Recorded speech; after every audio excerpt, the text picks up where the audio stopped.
ಓಂ ಶ್ರೀ ಗುರು ಬಸವಲಿಂಗಾಯ ನಮಃ. ಅರಿವು ವಾಹಿನಿಯ ವಚನಾಂತರಂಗ ಮಾಲಿಕೆಯ 47ನೇ ಸಂಚಿಕೆಗೆ ತಮಗೆಲ್ಲ ಸ್ವಾಗತ. ಗುರು ಬಸವಣ್ಣನವರ ಭಕ್ತನ ಜ್ಞಾನಿ ಸ್ಥಳದ ವಚನಗಳನ್ನ ಚಿಂತನೆ ಮಾಡ್ತಾ ನಾವು 210 ವಚನಗಳನ್ನ ಚಿಂತನೆಯನ್ನ ಮಾಡಿದ್ದೇವೆ.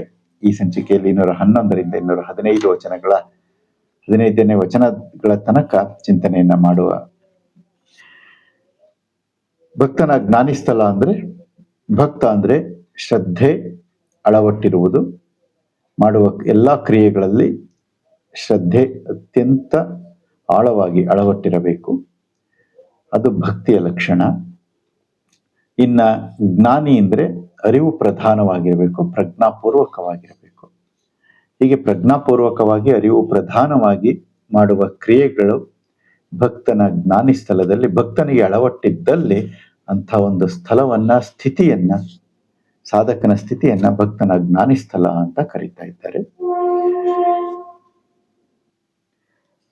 ಹಾವಸೆಗಲ್ಲ ಮೆಟ್ಟಿ ಹರಿದು ಗೊತ್ತ ಮುಟ್ಟಬಾರದಯ್ಯ, ನುಡಿದಂತೆ ನಡೆಯಲು ಬಾರದಯ್ಯ, ಕೂಡಲ ಸಂಗನ ಶರಣರ ಭಕ್ತಿ ಬಾಳ ಬಾಯಧಾರೆ. ಈ ವಚನದಲ್ಲಿ ಗುರು ಬಸವಣ್ಣನವರು ಏನ್ ಹೇಳ್ತಾ ಇದ್ದಾರೆ ಅಂದ್ರೆ, ಹಾವಸೆಗಲ್ಲು ಅಂದ್ರೆ ಪಾಚಿ ಕಟ್ಟಿದಂತ ಕಲ್ಲು. ಪಾಚಿ ಕಟ್ಟಿದಂತ ಕಲ್ಲನ ಮೇಲೆ ಕಾಲನ್ನ ಇಟ್ಟು ಅದರ ಮೇಲೆ ನಡಿಗೆಯನ್ನ ನಡೀತಾ ನಾವು ಗುರಿ ಮುಟ್ಲಿಕ್ಕೆ ಸಾಧ್ಯ ಇದೆಯಾ ಅಂತ ಹೇಳ್ತಾ ಇದ್ದಾರೆ. ಎಲ್ಲ ಪಾಚಿ ಕಟ್ಟಿದೆ ಕಲ್ಲೇ ಇದ್ರೆ ಅದ್ರ ಮೇಲೆ ಕಾಲಿಟ್ಟ ತಕ್ಷಣ ಕಾಲ್ ಜಾರ್ತಾ ಇದೆ, ಕಾಲ್ ಮುರ್ಕೊಳ್ತೀವಿ, ಬೆನ್ ಮೂಳೆನೂ ಮುರಿಬೋದು, ಏನ್ ಬೇಕಾದ್ರೂ ಆಗ್ಬೋದು, ಗುರಿ ಮುಟ್ಲಿಕ್ಕೆ ಸಾಧ್ಯ ಇಲ್ಲ. ಗೊತ್ತ ಮುಟ್ಟಬಾರದೆ. ಗೊತ್ತು ಅಂದ್ರೆ ಗುರಿ, ತಲುಪಬೇಕಾದ ಒಂದು ಸ್ಥಳ, ನಿಗದಿಯಾದ ಸ್ಥಳವನ್ನ ಮುಟ್ಟಬಾರದಯ್ಯ ಅಂದ್ರೆ ಮುಟ್ಲಿಕ್ಕೆ ಸಾಧ್ಯ ಆಗೋದಿಲ್ಲ ಅಂತ. ಯಾವಾಗ ಪಾಚಿ ಕಲ್ಲಿನ ಮೇಲೆ ನಡೀತಾ ಇದ್ರೆ. ಹಾಗೆ ನುಡಿದಂತೆ ನಡೆಯಲು ಬಾರದಯ್ಯ ಅಂತ ಅಂದ್ರೆ ನುಡಿದಂತೆ ನಡೆಬಾರದು ಅಂತ ಅಲ್ಲ ಇದರ ಅರ್ಥ. ಹಲವಾರು ಕಡೆ ಬಾರದಯ್ಯ ಅಂತ ಪದಗಳನ್ನ ಉಪಯೋಗಿಸಿದ್ದಾರೆ. ಬಾರದಯ್ಯ ಅಂದ್ರೆ ಅದರ ಅರ್ಥ ಏನಂದ್ರೆ ಬಹಳ ಕಷ್ಟ ಅಂತ. ನುಡಿದಂತೆ ನಡೆಯುವುದು ಬಹಳ ಕಷ್ಟ. ಯಾಕೆ ಅಂದ್ರೆ ಕೂಡಲ ಸಂಗನ ಶರಣರ ಭಕ್ತಿ ಬಾಳ ಬಾಯಧಾರೆ ಅಂತ ಹೇಳ್ತಾ ಇದ್ದಾರೆ. ಬಾಳ ಬಾಯಧಾರೆ ಅಂದ್ರೆ, ಬಾಳ ಅಂತಂದ್ರೆ ಖಡ್ಗ ಅಂತ, ಹರಿತವಾದ ಆಯುಧ. ಆ ಹರಿತವಾದ ಆಯುಧದ ಬಾಯಿ ಯಾವ ರೀತಿ ಇರುತ್ತಲ್ಲ, ಎಷ್ಟು ಒಂದು ಹರಿತ ಮೊನಚಾಗಿರುತ್ತಲ್ಲ, ಹಾಗೆ ಶರಣರ ಭಕ್ತಿ ಎನ್ನುವುದು. ಯಾಕೆ ಕೂಡಲ ಸಂಗನ ಶರಣರ ಭಕ್ತಿ ಅಂತ ಪದವನ್ನ ಬಳಸಿದ್ದಾರೆ ಅಂದ್ರೆ, ನೈಜ ಭಕ್ತಿ, ಶ್ರದ್ಧೆಯಿಂದ ಮಾಡುವ ಭಕ್ತಿ. ಭಕ್ತಿಯನ್ನ ಹಲವಾರು ರೀತಿಯಲ್ಲಿ ಮಾಡಬಹುದು. ಶ್ರದ್ಧೆ ಇಲ್ಲದೆ ಸುಮ್ಮನೆ ಹೇಗೇಗೋ ಭಕ್ತಿಯನ್ನ ಮಾಡ್ಲಿಕ್ಕೂ ಬರುತ್ತೆ. ಅಂಥ ಭಕ್ತಿಯನ್ನ ಹೇಳ್ತಾ ಇಲ್ಲ, ಶ್ರದ್ಧಾಪೂರ್ವಕವಾಗಿ ಮಾಡುವ ಭಕ್ತಿ, ಅದು ಕೂಡಲ ಸಂಗನ ಶರಣರ ಭಕ್ತಿ ಬಾಳ ಬಾಯಧಾರೆ ಅಂದ್ರೆ ಖಡ್ಗದ ರೀತಿ ಹರಿತವಾಗಿರುತ್ತೆ, ಮೊನಚಾಗಿರುತ್ತೆ ಅಂತ. ಯಾಕೆ ಅಂತಂದ್ರೆ ಮುಂದಿನ ವಚನದಲ್ಲಿ ಅದಕ್ಕೆ ಸ್ಪಷ್ಟನೆ ಸಿಗ್ತಾ ಇದೆ. ಭಕ್ತಿ ಎಂಬುದ ಮಾಡಬಾರದು, ಗರಗಸದಂತೆ ಹೋಗುತ್ತ ಕೊರೆದು ಬರುತ್ತ ಕೊಯ್ಯುವುದು, ಘಟಸರ್ಪನಲ್ಲಿ ಕೈದುಡುಕಿದರೆ ಹಿಡಿಯುವುದ ಮಾಬುದೆ ಕೂಡಲ ಸಂಗಮ ದೇವ. ಈ ವಚನದಲ್ಲಿ ಏನ್ ಹೇಳ್ತಾ ಇದ್ದಾರೆ, ಭಕ್ತಿ ಎಂಬುದ ಮಾಡಬಾರದು ಅಂದ್ರೆ ಮಾಡಬಾರದು, ಮಾಡಬೇಡಿ ಅಂತ ಅಲ್ಲ ಅರ್ಥ. ಮಾಡ್ಲಿಕ್ಕೆ ಹೋದ್ರೆ ಅದು ಬಹಳ ಕಷ್ಟಕರವಾದಂತ ವಿಚಾರ. ಜರ್ನಿ, ಪ್ರಯಾಣ, ಭಕ್ತಿಯ ಪ್ರಯಾಣ ಏನಿದೆ ಬಹಳ ಕಷ್ಟ. ಯಾಕೆಂದ್ರೆ ಇದರಲ್ಲಿ ಶ್ರದ್ಧೆ ಇರಬೇಕು. ಆ ಶ್ರದ್ಧೆ ಅರಿವು ಪೂರ್ವಕವಾಗಿ, ಜ್ಞಾನಪೂರ್ವಕವಾಗಿರಬೇಕು. ಜ್ಞಾನಪೂರ್ವಕವಾಗಿದ್ದ ಮೇಲೆ ಅಲ್ಲಿ ನುಡಿದಂತೆ ನಡೆಯಬೇಕು. ಯಾವ ರೀತಿ ಹೇಳ್ತೀವಿ, ಯಾವ ರೀತಿ ನಮ್ಮ ಅರಿವು ಇರುತ್ತೆ ಆ ರೀತಿ ನಡ್ಕೋಬೇಕಾಗುತ್ತೆ. ಆ ಉದ್ದೇಶದಿಂದ ಇದನ್ನ ಹೇಳ್ತಾ ಇದ್ದಾರೆ. ಭಕ್ತಿ ಎಂಬುದ ಮಾಡಬಾರದು ಅಂದ್ರೆ ಬಹಳ ಕಷ್ಟ ಅದು ಅಂತ. ಯಾಕೆ ಅಂದ್ರೆ ಗರಗಸದಂತೆ ಹೋಗುತ್ತಾ ಕೊರೆಯೋದು ಬರುತ್ತಾ ಕೊಯ್ಯುವುದು. ಈ ಗರಗಸ ಇರುತ್ತಲ್ಲ, ಅದ್ರ ಬಾಯಿದು ಹಲ್ಲುಗಳು, ಗರಗಸದ ಹಲ್ಲು ಕಟಿಂಗ್ ಪಾಯಿಂಟ್ಸ್ ಯಾವ ತರ ಇರುತ್ತೆ ಅಂದ್ರೆ ಒಂದು ಕಡೆಗೆ ಇನ್ಕ್ಲಿನೇಷನ್ ಇರುತ್ತೆ. ಹೋಗುತ್ತಾ ಕೊರೆದು ಬರುತ್ತಾ ಕೊಯ್ಯುವುದು, ಎರಡು ಕೆಲಸವನ್ನ ಮಾಡುತ್ತೆ. ಹೋಗುತ್ತಾ ಕೊರೆಯುತ್ತೆ ಮರವನ್ನ, ಬರ್ಬೇಕಾದ್ರೆ ಅದನ್ನೆಲ್ಲ ಕ್ಲಿಯರ್ ಮಾಡ್ಕೊಂಡ್ ಬರುತ್ತಾ ಕೊಯ್ಯುವುದು. ಹಾಗೆ ಭಕ್ತಿ ಎನ್ನುವುದು ಅಷ್ಟೇ. ನುಡಿದಂತೆ ನಡೆದೇ ಇದ್ರೆ ಆಗ ಅದೇನ್ ಮಾಡ್ತಾ ಇದೆ, ನಮಗೆ ಸಮಾಜದಿಂದ ಆ ರೀತಿ ಕೊರೆತ ಉಂಟಾಗುತ್ತೆ. ಇವನು ಹೇಳೋದೊಂದು ಮಾಡೋದೊಂದು ಅನ್ನೋ ಒಂದು ರೀತಿಯಲ್ಲಿ ಆತನಿಗೆ ಏನಾಗ್ತಾ ಇದೆ, ಸಮಾಜ ಹೀಯಾಳಿಸುತ್ತೆ. ಘಟಸರ್ಪನಲ್ಲಿ ಕೈ ದುಡುಕಿದಡೆ ಹಿಡಿಯುವುದ ಮಾಬುದೆ. ಘಟಸರ್ಪ ಹುತ್ತಕ್ಕೆ ಕೈ ಹಾಕಿದ್ರೆ ಅದು ಅಲ್ಲೇನಾದ್ರು ಸರ್ಪ ಇತ್ತು ಅಂದ್ರೆ ಅದು ಹಿಡಿಯದೆ ಕಚ್ಚದೆ ಬಿಡುತ್ತಾ? ಹಾಗೆ ಭಕ್ತಿ ಎನ್ನುವುದ ಮಾಡುವವನಿಗೆ ಅದು ಕಷ್ಟ ತಪ್ಪಿದ್ದಲ್ಲ ಅಂತ. ಯಾಕೆ ಕಷ್ಟ ತಪ್ಪಿದ್ದಲ್ಲ ಅಂದ್ರೆ ಅವನು ಶ್ರದ್ಧೆಯಿಂದ ಇರ್ತಾನೆ, ಮತ್ತೆ ನೇರವಾದ ದಾರಿಯಲ್ಲಿ ಹೋಗ್ಬೇಕಾಗಿರುತ್ತೆ. ಸುತ್ತಿ ಬಳಸಿ ಯಾವ್ಯಾವ್ದೋ ದಾರಿಯಲ್ಲಿ ಹೋದ್ರೆ ಅವಾಗ ಬಹಳ ಸುಲಭ ಆಗಿರುತ್ತೆ. ಆದ್ರೆ ಶರಣರು ಆ ರೀತಿಯಾದ ವಿಚಾರವನ್ನು ಹೇಳೋದಿಲ್ಲ. ಇಲ್ಲಿ ನೇರವಾದ ಪಥದಲ್ಲಿ ಸಾಗಬೇಕು ಅಂತ ಹೇಳ್ತಾರೆ, ಶ್ರದ್ಧೆಯಿಂದ ಸಾಗಬೇಕು ಅಂತ ಹೇಳ್ತಾರೆ. ಹಾಗಿರ್ಬೇಕಾದ್ರೆ ದಾರಿಯಲ್ಲಿ ನಡಿಬೇಕಾದ್ರೆ, ಭಕ್ತಿಯ ಮಾರ್ಗದಲ್ಲಿ ನಡಿಬೇಕಾದ್ರೆ ಏನಾಗುತ್ತೆ, ಕಷ್ಟಗಳು ಸಾಮಾನ್ಯವಾಗಿ ಬಂದೇ ಬರ್ತವೆ. ಅವುಗಳನ್ನ ಎದುರಿಸ್ಲಿಕ್ಕೆ ತಯಾರಾಗಿರ್ಬೇಕು ಅನ್ನೋ ಒಂದು ವಿಚಾರ ಇಲ್ಲಿ ಮುಂದೆ ಹೇಳ್ತಾ ಇದ್ದಾರೆ. ಮುಂದಿನ ವಚನ, ಹಲವು ಕಾಲ ಧಾವತಿಗೊಂಡು ಒಟ್ಟಿದ ಹಿದಿರೆಯು ಒಂದು ಮಿಡುಕರಲ್ಲಿ ಬೇವಂತೆ ಸಲೆ ನೆಲೆ ಸನ್ನಿಹಿತನಾಗಿಪ್ಪ ಶರಣನ ಭಕ್ತಿ ಒಂದನಾಯತದಿಂದ ಕೆಡುವುದು. ಸುಧರ್ಮದಲ್ಲಿ ಗಳಿಸಿದ ಪಿತನ ಧನವ ಅಧರ್ಮದಲ್ಲಿ ಕೆಡಿಸುವ ಸುತನಂತೆ ಶಿವನ ಸೊಮ್ಮು ಶಿವಂಗೆ ಮಾಡದೆ ಅನ್ಯಕ್ಕೆ ಮಾಡಿದಡೆ ತನ್ನ ಭಕ್ತಿ ತನ್ನನೇ ಕೆಡಿಸುವುದು ಕೂಡಲ ಸಂಗಮ ದೇವ. ಹಲವು ಕಾಲ ಧಾವತಿಗೊಂಡು ಹೊಟ್ಟಿದ ಹಿದಿರೆಯು. ಧಾವತಿಗೊಂಡು ಅಂದ್ರೆ ಅತ್ಯಂತ ಕಷ್ಟಪಟ್ಟು ಒಂದು ಜಾಗರೂಕತೆಯಿಂದ ಮಾಡಿದಂತಹದ್ದು. ಹಲವು ಕಾಲ, ಬಹಳ ಒಂದು ಸಮಯವನ್ನು ತೆಗೆದುಕೊಂಡು ಜಾಗರೂಕತೆಯಿಂದ ಅತ್ಯಂತ ಶ್ರಮ ವಹಿಸಿ ಒಟ್ಟಿದ ಹಿದಿರೆಯು ಅಂದ್ರೆ ಹುಲ್ಲಿನ ಬಣವೆ ಅದನ್ನ ಒಟ್ಟಿರ್ತಾರೆ, ರಾಶಿ ಹಾಕಿರ್ತಾರೆ. ಅದು ಒಂದು ಮಿಡುಕರಲ್ಲಿ ಬೇವಂತೆ, ಒಂದು ಸಣ್ಣ ಕಿಡಿಯಿಂದ ಇಡೀ ಒಂದು ಬಣವೆ ಹುಲ್ಲಿನ ರಾಶಿ ಬೆಂದು ಹೋಗ್ತಾ ಇದೆ. ಹಾಗೆ ಅದು ಒಂದು ನಿಮಿಷದಲ್ಲಿ ಆಗುವಂತ ಉದಾಸೀನ, ಒಂದು ನಿಮಿಷದ ಉದಾಸೀನ ಆ ರೀತಿ ಕೆಡಿಸ್ತಾ ಇದೆ. ಹಾಗೆ ಸಲೆ ನೆಲೆ ಸನ್ನಿಹಿತನಾಗಿಪ್ಪ ಶರಣನ ಭಕ್ತಿ ಅಂದ್ರೆ ಸತ್ಯಕ್ಕೆ ಸಮೀಪನಾಗಿರುವ ಭಕ್ತಿ. ಶರಣನ ಭಕ್ತಿ ಒಂದು ಅನಾಯಾತದಿಂದ ಕೆಡುವುದು. ಈ ಜೀವನ ಪರ್ಯಂತ ಸಾಧನೆಯನ್ನ ಮಾಡ್ಕೊಂಡು ಬಂದಿರ್ತಾನೆ, ಒಳ್ಳೆ ಹೆಸರನ್ನ ಪಡ್ಕೊಂಡು ಬಂದಿರ್ತಾನೆ. ಜೀವನ ಪರ್ಯಂತ ಹುಟ್ಟಿನಿಂದ ಇಲ್ಲಿ ತನಕನೂ ಕೂಡ ಒಳ್ಳೆ ಮನುಷ್ಯಪ್ಪ, ಇವನು ಒಳ್ಳೆ ವ್ಯಕ್ತಿಯಪ್ಪ ಅಂತೇಳಿ ಒಂದು ಸಮಾಜದಲ್ಲಿ ಹೆಸರನ್ನ ಮಾಡ್ಕೊಂಡು ಬಂದಿರ್ತಾನೆ. ಒಂದು ಅನಾಯಾತದಿಂದ ಕೆಡುವುದು. ಒಂದೇ ಒಂದು ಸಣ್ಣ ದೋಷ ಸಾಕು ನಮ್ಮಲ್ಲಿರುವುದು. ಆ ಒಂದು ಸಣ್ಣ ದೋಷವೇ ಮುಂದೆ ಇಡೀ ಸಮಾಜ ಸಣ್ಣ ದೋಷವನ್ನ ಗುರುತಿಸುತ್ತೆ ಹೊರತು ಅದುವರೆಗೂ ಅವನು ಬೆಳೆದು ಬಂದಂತ ಮಾಡಿದಂತ ಸಾಧನೆಗಳನ್ನ ಗುರುತಿಸೋದಿಲ್ಲ.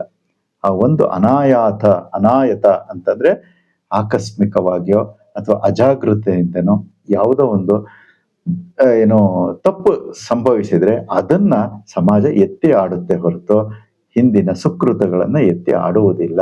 ಅದು ನಮಗೆ ಅಷ್ಟರ ಮಟ್ಟಿಗೆ ಹಿನ್ನಡೆಯನ್ನ ಉಂಟು ಮಾಡ್ತಾ ಇದೆ. ಒಂದನಾಯಾತದಿಂದ ಕೆಡುವುದು. ಸುಧರ್ಮದಲ್ಲಿ ಗಳಿಸಿದ ಪಿತನ ಧನವ ಅಧರ್ಮದಲ್ಲಿ ಕೆಡಿಸುವ ಸುತನಂತೆ.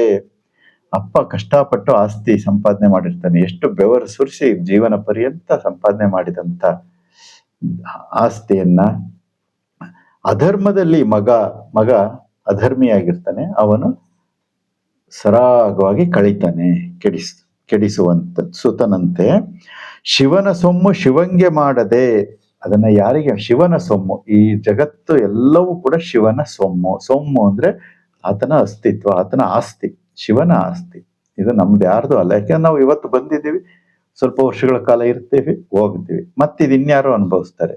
ಇಲ್ಲಿ ಅನುಭವಿಸುವ ಎಲ್ಲವೂ ಕೂಡ ಶಿವನ ಪ್ರತಿರೂಪವೇ ಆಗಿದೆ.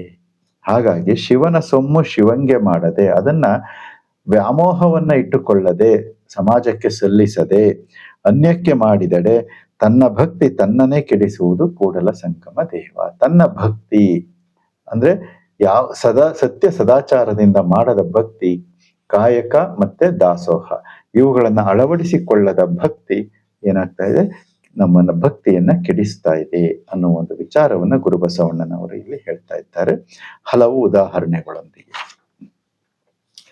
ಮತ್ತೆ ಮುಂದಿನ ವಚನ 214. ನಚ್ಚಿದೆನೆಂದಡೆ ಮಚ್ಚಿದೆನೆಂದಡೆ ಸಲೆ ಮಾರು ಹೋದೆನೆಂದಡೆ ತನುವನಲ್ಲಾಡಿಸಿ ನೋಡುವೆ ನೀನು, ಮನವನಲ್ಲಾಡಿಸಿ ನೋಡುವೆ ನೀನು, ಧನವನಲ್ಲಾಡಿಸಿ ನೋಡುವೆ ನೀನು. ಇವ ಕಂಜದಿದ್ದಡೆ ಭಕ್ತಿ ಕಂಪಿತ ಕೂಡಲ ಸಂಗಮ ದೇವ. ನಾವು ನಚ್ಚಿದೆನೆಂದಡೆ ಮಚ್ಚಿದೆನೆಂದಡೆ ಅಂದ್ರೆ ಭಕ್ತಿಯನ್ನ ಮಾಡ್ತಾ ಇದ್ದೇವೆ, ಶ್ರದ್ಧೆಯನ್ನ ಇಟ್ಕೊಂಡಿದ್ದೇವೆ, ಮಾಡುವ ಕ್ರಿಯೆಗಳಲ್ಲಿ ಹಾಗಿದ್ದೇವೆ ಹೀಗಿದ್ದೇವೆ ಅಂತ ಹೇಳಿಕೊಂಡ್ರೆ, ನಚ್ಚುವುದು ಅಂತಂದ್ರೇನು? ಒಂದು ಪ್ರೀತಿ ಭಾವದಿಂದ ಇರುವುದು, ಪ್ರೇಮ ಭಾವದಿಂದ ಇರುವುದು, ಅತ್ಯಂತ ನಂಬಿಕೆಯಿಂದ ಇರುವುದು. ಮಚ್ಚುವುದು, ನಚ್ಚು ಮಚ್ಚು.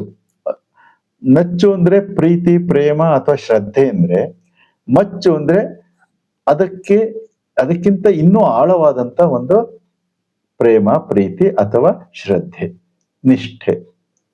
ಹೀಗೆ ನಚ್ಚುವುದಕ್ಕೆ ಮುಂದಿನ ಭಾಗವೇ ಮಚ್ಚುವುದು. ನಚ್ಚುವುದು ಆರಂಭಿಕ ಆದ್ರೆ ನಂಬಿಕೆ ನಚ್ಚಿಗೆ ಅಂತ ಹೇಳ್ತಾರೆ. ನಂಬರು ನಚ್ಚರು, ನಂಬುವುದು ನಚ್ಚುವುದು ಅಂದ್ರೆ ಅಷ್ಟು ಒಂದು ಏನು ನಮ್ಮ ಕಾನ್ಫಿಡೆನ್ಸ್ ಅಂತ ಹೇಳ್ತೀವಲ್ಲ, ಅದು ನಚ್ಚು. ಆ ಪ್ರೀತಿ ಭಾವ ಇರುತ್ತೆ, ಪ್ರೇಮ ಭಾವ ಇರುತ್ತೆ. ಅದಕ್ಕೂ ಮೀರಿದಂತ ಇನ್ನೂ ಒಂದು ಅತ್ಯಂತ ಗಾಢವಾದ ನಂಬಿಕೆ, ಗಾಢವಾದ ಅವಲಂಬನೆ ಅದೇನಿರುತ್ತೆ ಅದಕ್ಕೆ ಮಚ್ಚು ಅಂತ ಕರಿತಾ ಇದ್ದಾರೆ. ಹಾಗೆ ನಚ್ಚಿದನೆಂದಡೆ ಮಚ್ಚಿದನೆಂದಡೆ ಸಲೆ ಮಾರುವುದನೆಂದಡೆ, ಸಂಪೂರ್ಣವಾಗಿ ನಾನು ಶರಣಾಗತನಾಗಿದ್ದೇನೆ ಅಂದಡೆ ಏನ್ ಮಾಡ್ತಾನಂತೆ, ಏನಾಗುತ್ತೆ ನಮಗೆ ಅಂದ್ರೆ, ನಾವು ಶ್ರದ್ಧೆಯಿಂದ ಇದ್ದೀವಿ, ಭಕ್ತಿಯಿಂದ ಇದ್ದೀವಿ, ಸತ್ಯದಿಂದ ಇದ್ದೀವಿ ಅಂತ ಹೇಳ್ಕೊಂಡು ಆ ರೀತಿ ಸಾಗ್ತಾ ಇದ್ದವರಿಗೆ ಯಾವ್ಯಾವ ರೀತಿ ಕಷ್ಟಗಳು ಬರುತ್ತೆ ಅಂದ್ರೆ, ತನುವನಲ್ಲಾಡಿಸಿ ನೋಡುವೆ ನೀನು ಅಂದ್ರೆ ತನು, ಈ ದೇಹಕ್ಕೆ ಏನೇನೆಲ್ಲ ಕಷ್ಟ ಕಾರ್ಪಣ್ಯಗಳು ಬರಬಹುದು. ಮನವನಲ್ಲಾಡಿಸಿ ನೋಡುವೆ ನೀನು, ಮನವು ಕೂಡ ಹಲವು ರೀತಿಯಲ್ಲಿ ಗೊಂದಲಕ್ಕೀಡಾಗಬಹುದು. ಧನವನಲ್ಲಾಡಿಸಿ ನೋಡುವೆ ನೀನು, ಧನವೂ ಕೂಡ ಕರಗಿ ನೀರಿನಂತೆ ಹೋಗ. ಯಾಕೆಂದ್ರೆ ಕಾಯಕ ಮಾಡಬೇಕು, ಬಂದಿದ್ದನ್ನ ದಾಸೋಹ ಮಾಡ್ಬೇಕು ಅಂದ್ರೆ ಏನಾಗುತ್ತೆ, ಇದ್ದದ್ದೆಲ್ಲ ಕರಗಿ ಹೋಗುತ್ತೆ. ಅಥವಾ ಸಂಪಾದನೆ ಮಾಡಿ ಇಟ್ಕೋಬಾರ್ದು ಅಂತ ಹೇಳಿದ್ರೆ ಮತ್ತೆ ಜೀವನ ನಡೆಯೋದು ಹೇಗೆ ಮುಂದೆ? ಆದ್ರೆ ಮುಂದೆ ಹೇಳ್ತಾರೆ, ಇವ ಕಂಜದಿದ್ದಡೆ ಭಕ್ತಿ ಕಂಪಿತ ಕೂಡಲ ಸಂಗಮ ದೇವ. ಅವೆಲ್ಲ ಈ ರೀತಿ ಕಷ್ಟಗಳು ಬರುತ್ತೆ ಜೀವನದಲ್ಲಿ. ಸತ್ಯದ ಹಾದಿಯಲ್ಲಿ ನಡಿಬೇಕಾದ್ರೆ ಕಷ್ಟಗಳು ಸರ್ವೇ ಸಾಮಾನ್ಯವಾಗಿ ಬಂದೇ ಬರುತ್ತೆ ಅನ್ನುವುದು. ಹಾಗೆ ಕಷ್ಟಗಳು ಬಂದಾಗ ಅದಕ್ಕೆ ಬೆದರದೆ ಬೆಚ್ಚದೆ ಅದಕ್ಕೆ ಅದನ್ನ ಅದೇ ರೀತಿಯಲ್ಲಿ ಯಾವುದೇ ಬದಲಾವಣೆ ಇಲ್ಲದೆ ಸತ್ಯದ ಮಾರ್ಗದಲ್ಲಿ ಜೀವನವನ್ನ ನಡೆಸಿದ್ರೆ ಆಗ ಭಕ್ತಿ ಕಂಪಿತ ಕೂಡಲ ಸಂಗಮ ದೇವ. ಅದಕ್ಕೆ ಹೆದರಿ ಬಿಟ್ಟು ಮತ್ತೆ ನಾವು ಸತ್ಯ ಪಥವನ್ನ ಬಿಟ್ಟು ಅನ್ಯ ಪಥವನ್ನ ಹಿಡಿದ್ರೆ ಆಗ ಪ್ರಯೋಜನ ಆಗೋದಿಲ್ಲ. ಹಿಂದೆ ಹೇಳಿದ್ರಲ್ಲ, ಸುಧರ್ಮದಲ್ಲಿ ಗಳಿಸಿದ ಪಿತನ ಆಸ್ತಿಯ ಅಧರ್ಮದಲ್ಲಿ ಸುತ ಕೆಡಿಸುವಂತೆ ಅಂತ. ಇಲ್ಲಿ ಸುತ ಮತ್ತೆ ಪಿತ ಬೇರೆ ಬೇರೆ ಅಲ್ಲ, ಒಬ್ಬನೇ ವ್ಯಕ್ತಿ. ಅಲ್ಲಿಯವರೆಗೂ ಕೂಡ ಒಂದು ರೀತಿಯಲ್ಲಿ ಸಾಧನೆಯನ್ನ ಮಾಡ್ಕೊಂಡು ಬಂದಿರ್ತಾನೆ. ಯಾವಾಗ ಕಷ್ಟಗಳು ಬಂತೋ ಜೀವನದಲ್ಲಿ, ಸತ್ಯದ ಹಾದಿಯಲ್ಲಿ ನಡಿಬೇಕಾದ್ರೆ ಕಷ್ಟಗಳು ಬಂತೋ ಆಗ ನಾವು ಸತ್ಯದ ಹಾದಿಯನ್ನ ಬಿಟ್ಟು ಅಸತ್ಯದ ಹಾದಿಯನ್ನ ಹಿಡಿದ್ರೆ ಏನಾಗುತ್ತೆ ಅಂದ್ರೆ ಪಿತನ ಆಸ್ತಿಯ ಸುತ ಕೆಡಿಸಿದಂತೆ. ಅಂದ್ರೆ ತಾನೇ ಮಾಡಿರ್ತಾನೆ, ತಾನೇ ಅಲ್ಲಿ ಕೆಡಿಸ್ಕೊಂಡಂಗೆ ಆಯ್ತಿಲ್ಲಿ. ಆದ್ರೆ ಇವಕ್ಕೆ ಅಂಜದಿದ್ದಡೆ ಭಕ್ತಿ ಕಂಪಿತ ಕೂಡಲ ಸಂಗಮ ದೇವ. ಮುಂದೆ ಕೊನೆ ವಚನ 215. ಕವಳುಗೋಲ ಹಿಡಿದು ಶ್ರವವ ಮಾಡಬಹುದಲ್ಲದೆ ಕಳನೇರಿ ಕಾದುವುದರಿದು ನೋಡ. ಬಣ್ಣವಿಟ್ಟು ನುಡಿದಲ್ಲಿ ಫಲವೇನು ಚಿನ್ನ ಗೈಕವನ್ನಾಡುವನಂತೆ ಬಂದ ಸಮಯವನರಿತು ಇದ್ದುದ ವಂಚಿಸದಿದ್ದಡೆ ಕೂಡಲ ಸಂಗಮ ದೇವನೆನ್ ಒಲಿದು ಸಲಹುವ. ಕವಳುಗೋಲ ಹಿಡಿದು ಶ್ರವವ ಮಾಡಬಹುದಲ್ಲದೆ ಅಂದ್ರೆ ಕವಳುಗೋಲ ಹಿಡಿದು ಶ್ರವ ಮಾಡೋದ್ರೆ ಗರಡಿ ಮನೆ ಅಂತ ಇರುತ್ತೆ. ಆ ಗರಡಿ ಮನೆಯಲ್ಲಿ ಆ ಕೋಲನ್ನ ಹಿಡ್ಕೊಂಡು ಅದೇ ಪ್ರಾಕ್ಟೀಸ್ ಮಾಡ್ತಾರಂತೆ. ಶ್ರವ ಮಾಡೋದು ಅಂದ್ರೆ ಪ್ರಾಕ್ಟೀಸ್ ಮಾಡೋದು ಅಂತ, ಅಭ್ಯಾಸ ಮಾಡೋದು. ಇದು ಇಬ್ರು ಇದನ್ನ ಹಿಡ್ಕೊಂಡು ಪೈಲ್ವಾನ್ಗಳು ಅದನ್ನ ಕೋಲನ್ನ ಹಿಡ್ಕೊಂಡು ಅದೇನೋ ಒಂದು ಇದು ಏನಂತಾರೆ ಅದಕ್ಕೆ, ಗರಡಿ ಅಭ್ಯಾಸ ಮಾಡ್ತಾರೆ. ಆ ಅಭ್ಯಾಸ ಮಾಡ್ತಾರೆ. ಅದರಿಂದ ಅದ್ ಮುಂದೆ ಹೇಳ್ತಾರೆ, ಆ ಕೋಲನ್ನ ಹಿಡ್ಕೊಂಡು ಕಳನೇರಿ ಕಾದುವುದರಿದು ನೋಡ. ಅಂದ್ರೆ ಯುದ್ಧರಂಗಕ್ಕೆ ಹೋಗಿ, ಕಳ ಅಂತಂದ್ರೆ ಯುದ್ಧ ಭೂಮಿ, ಆ ಕೋಲಗಳನ್ನ ಹಿಡ್ಕೊಂಡು ಯುದ್ಧ ಭೂಮಿಗೆ ಹೋಗಿ ನಾವು ಹೋರಾಡ್ಲಿಕ್ಕೆ ಆಗುತ್ತಾ ಅಂತ ಕೇಳ್ತಾರೆ. ಅಲ್ಲಿ ಬಿಲ್ಲು ಬಾಣ ಏನೇನು ಆಗಿನ ಕಾಲದಲ್ಲಿ, ಈಗಿನ ಕಾಲದಲ್ಲಿ ಫಿರಂಗಿಗಳು ಏನೇನೆಲ್ಲ ಇರುತ್ತೆ, ಆಧುನಿಕ ಒಂದು ಯುದ್ಧ ಸಲಕರಣೆಗಳು ಮೇಲಿಂದ ಬಂದಾಗ್ತಾರೆ. ರಾಯ್ದು ಏನು ವಾರ್ಫೇರ್ಸ್ ಇವತ್ತಿಂದು ಸಂಪೂರ್ಣ ಬದಲಾದಂತ ಸನ್ನಿವೇಶ. ಅಂಥದ್ರಲ್ಲಿ ನಾವು ಒಂದು ಕೋಲ್ ಹಿಡ್ಕೊಂಡು ರಣರಂಗಕ್ಕೆ ಹೋದ್ರೆ ಯಾವ ರೀತಿ ಇರುತ್ತೆ? ಹಾಗಾಗಿದೆ ಇಲ್ಲಿ. ಅದನ್ನ ಹೇಳ್ತಾ ಇದ್ದಾರೆ. ಬಣ್ಣವಿಟ್ಟು ನುಡಿದಲ್ಲಿ ಫಲವೇನು? ಅಂದ್ರೆ ಬರೀ ಬಣ್ಣ ಬಣ್ಣದ ಮಾತವನ್ನ ಆಡೋದ್ರಿಂದ ಫಲ ಏನು? ಚಿನ್ನಗೈಕವನ್ನಾಡುವಂತೆ ಅಂದ್ರೆ ಈ ಚಿನ್ನದ ವ್ಯಾಪಾರಿ ಅಥವಾ ಯಾವ್ದೋ ಒಬ್ಬ ವ್ಯಾಪಾರಿ ಏನ್ ಮಾಡ್ತಾನೆ, ಬಣ್ಣ ಬಣ್ಣದ ಅತ್ಯಂತ ಒಂದು ಆಕರ್ಷಕವಾದ ಮಾತನ್ನಾಡಿ ಚಿನ್ನದ ಉಜ್ಜಿ ಉಜ್ಜಿ ನೋಡ್ಬಿಟ್ಟು ಅದ್ ಚಿನ್ನ ಕಡಿಮೆ ಮಾಡಿ ಅದನ್ನ ಅವನ ಗ್ರಾಹಕನಿಗೆ ಕೊಟ್ಟು ಇವನು ಚಿನ್ನದ ಪುಡಿ ಉದ್ರದ್ನೆಲ್ಲ ಅವನು ತಗೊಂಡು ಇಟ್ಕೊಳ್ತಾನೆ. ಹಾಗೆ ಮೋಸ ಮಾಡುವನಂತೆ ಇಲ್ಲಿ ಹೇಳ್ತಾರೆ, ಬಂದ ಸಮಯವನ್ನರಿತು ಇದ್ದುದ ವಂಚಿಸದಿದ್ದಡೆ. ಬಂದ ಸಮಯವನ್ನರಿತು ಅಂದ್ರೆ ಸಮಯಕ್ಕೆ ಸರಿಯಾಗಿ ಸತ್ಯದ ನಡೆನುಡಿಗಳನ್ನ ಬಿಂಬಿಸುತ್ತಾ ಆ ರೀತಿ ನಡೆದುಕೊಳ್ಳದಿದ್ದಡೆ, ವಂಚಿಸದಿದ್ದಡೆ ಕೂಡಲ ಸಂಗಮ ದೇವ ಒಲಿದು ಸಲಹುವ. ಈ ರೀತಿ ಯಾವುದೇ ವಂಚನೆ ಇಲ್ಲದಿದ್ದರೆ ನಮ್ಮ ಜೀವನದಲ್ಲಿ ಆಗ ಒಂದು ಸತ್ಯದ ಪರಿಣಾಮ ನಮ್ಮಲ್ಲಿ ಉಂಟಾಗ್ತಾ ಇದೆ. ಕೂಡಲ ಸಂಗಮ ದೇವನೊಲಿದು ಸಲಹುವ ಅಂದ್ರೆ ನಮ್ಮಲ್ಲಿ ಸತ್ಯದ ಪರಿಣಾಮ ಉಂಟಾಗ್ತಾ ಇದೆ. ಅದೇ ಸತ್ಪರಿಣಾಮ, ಸದ್ಭಾವ ಉಂಟಾಗ್ತಾ ಇದೆ ಅನ್ನುವ ಒಂದು ವಿಚಾರವನ್ನ ಗುರು ಬಸವಣ್ಣನವರು ಈ ಎಲ್ಲಾ ವಚನಗಳಲ್ಲಿ ತಿಳಿಸಿಕೊಟ್ಟಿದ್ದಾರೆ. ವೀಕ್ಷಿಸಿದ್ದಕ್ಕೆ ಧನ್ಯವಾದಗಳು. ಶರಣು ಶರಣ.